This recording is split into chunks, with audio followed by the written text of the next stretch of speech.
friends. This isn't a Homebrew Wednesday, but it's as good as, because guess what? I'm making some homebrew. Now, this looks quite full, but this isn't the one. It's got a an airlock on it. Almost said bubblers, but sorry about that. Got some beer in. This one hasn't. So this is my secondary. This is my primary. Have a look at this. Can you see the fucking inch of shit? It's an inch and a bit, inch and a half of crap at the bottom. It's got a tiny bit of beer in. But holy fuck, I wasn't expecting so much sediment. It might be because I put too much of the copper filings in. The, what's it called? The hell is it called? Protoflock stuff. Some people have said, oh, you put too much in. You should have gone down, obviously, in size. But I chucked it in, I wasn't sure exactly what happened. But it totally jellified my beer. Which brings me on to point number 2. When you're doing 1 gallon batches of beer, of all grain, you've got to add, as far as I can make out, nearly 2 gallons of water.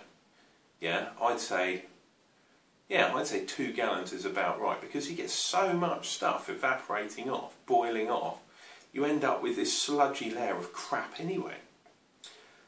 Point 3, when you're doing an all grain batch, always put the lid on.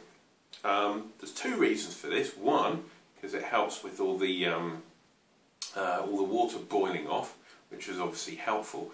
But 2, I didn't have a window open, so my kitchen steamed up. And when I, by the end of my boil, there was water dropping off the ceiling, on my head, on the floor.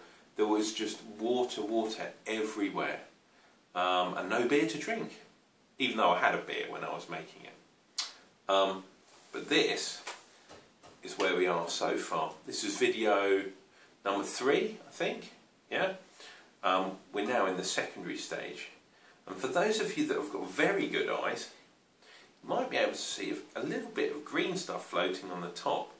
That's because I had a little bit of a trial, and it tasted a little bit bitter, and the hops, they weren't kind of giving me a very hoppy sort of flavour stroke taste. It wasn't too bad, but it was very malty. The malt profile was definitely in there. So I thought, how can I increase the hops? Well, I'm dry hopping in the secondary. I put probably about 20 grams-ish, 25 grams of Cascade in to make this a hoppy beer. Yeah. So hopefully we'll get that sort of aroma, we'll get that initial taste, really upfront taste, and then the maltiness will take over second. Yeah. But yeah, it's not looking too bad, is it? Hopefully, by my next video, I will have ended my dry hop, and I will be bottling this.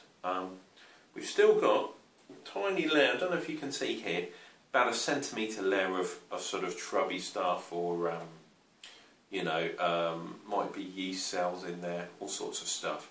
I'm thinking, because I'm leaving it a week, I think, in secondary, we're not going to get too much carbonation here. So I'm going to put it in plastic bottles, small amount of sugar in, probably going to go half a teaspoon of sugar. We'll see what we get, see if we get any carbonation even, in this beer. It's definitely going to be a hoppy beer. It's going to be reasonably strong. I reckon it's going to be about 6%, maybe 6.5% if we're lucky. My OG was slightly lower than I thought it was going to be. I was aiming for 1072, and it came out 1060, 1062, somewhere around that. So we're 10 points down, but hopefully it's going to finish lower. I've got a feeling, because of all this stuff in the primary, this gunk, that might have contributed. So we might end up with a beer that's a lot lighter, or lighter tasting than I thought, because all these particles were suspended in the beer, and I guess they're pieces of mashed grain perhaps, pieces of hop in there, and obviously yeast cells as well. So we'll see what we get. I'm going to be really interested. I made a few mistakes in this beer, which I don't really want to go into here. One of them was obviously the finings, the protaflock.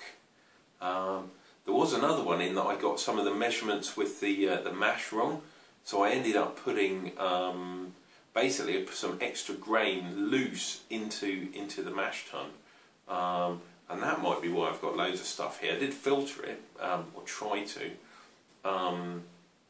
But yeah, I mean, my God, this all grain brewing, if you're doing it off the fly like me, and I live by the seat of my pants when I'm brewing, you're going to end up with some proper crazy stuff. This one, I don't know if I'll be able to replicate, because I did things in slightly different orders and added things at different times.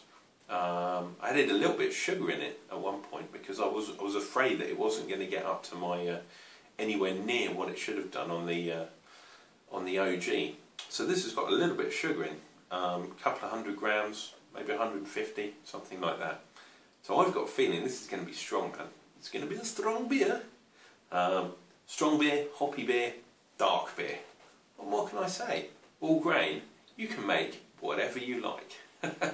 Anyway guys, this has been an update. Hopefully the next video you'll see in this series will be bottling. Yeah, that's the next stage from here on in. Guys, been a pleasure talking to you as always. Take care of yourselves. We'll see you later.